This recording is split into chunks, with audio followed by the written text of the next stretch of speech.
Assalamualaikum warahmatullahi wabarakatuh. Perkenalkan, nama saya Muhammad Fatur Syukrimin dengan NIM L0212011022. Di sini saya akan mempresentasikan mengenai limbah plastik dari jurnal yang telah saya temukan. Langsung saja. Jadi jurnal yang saya ambil yaitu dari berjudul mengidentifikasi keberadaan dan jenis mikroplastik pada kerang darah, mana darah, granosa di perairan Tanjung Tiram, Teluk Ambon, yang ditulis oleh Novianti C. Tuhumuri dan Agustina Ritonga.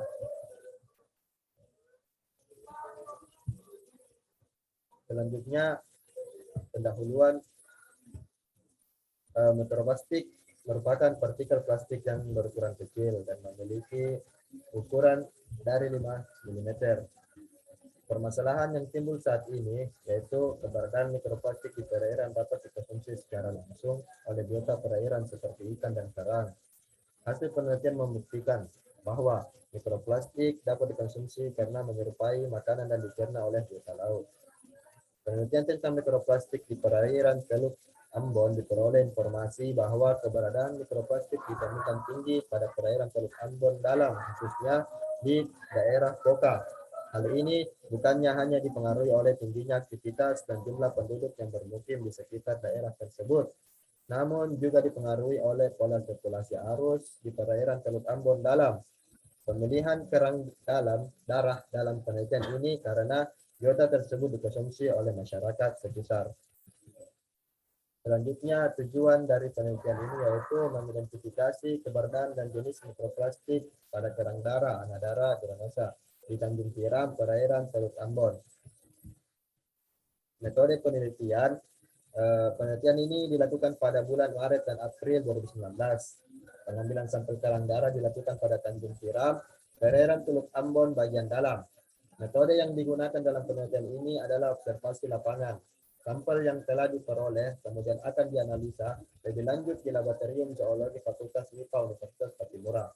Sampel karang darah yang dianalisa berjumlah 3 buah dengan panjang berkisar antara 3,6 sampai 3,9 cm, lebar 3,2 sampai 3,6 cm, dan tinggi 3,2 sampai 3,7 cm.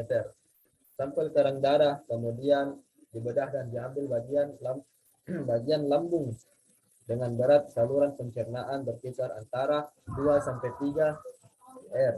Selanjutnya dilarutkan dengan menggunakan larutan KOH 10% selama 14 hari pengamatan.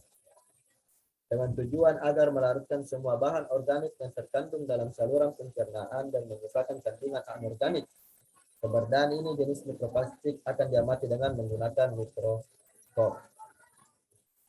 Selanjutnya itu hasil. Berdasarkan hasil penelitian, ditemukan mikroplastik pada kerang darah yang diambil dari perairan Tanjung Tiram, Teluk Ambon dalam. Mikroplastik yang paling banyak ditemukan pada kerang darah adalah jenis fiber. Mikroplastik jenis fiber bersumber dari tali perahu yang bersandar pada daerah pasang surut yang mengalami gesekan kemudian terurai menjadi partikel plastik dengan ukuran yang sangat kecil di dalam perairan. Maka terbukti bahwa mikroplastik telah dikonsumsi oleh biota perairan dan hal ini berbahaya bagi kelangsungan hidup sumber daya di perairan maupun manusia sebagai konsumen ataupun pengguna sumber daya tersebut. Selanjutnya, kesimpulan. Berdasarkan uraian dan pembahasan yang telah dijelaskan, maka dapat disimpulkan bahwa mikroplastik telah berada di perairan dan dikonsumsi oleh kerang darah, anadara, granosa.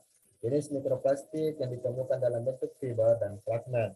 Keberadaan mikroplastik di perairan perlu mendapat perhatian serius karena kandungan kimia mikroplastik yang ikut terserap oleh daging kerang dan dikonsumsi manusia akan membahayakan biota perairan maupun manusia. Sekian dari presentasi yang telah saya paparkan. Kurang dan lebihnya mohon dimaafkan. Assalamualaikum warahmatullahi wabarakatuh.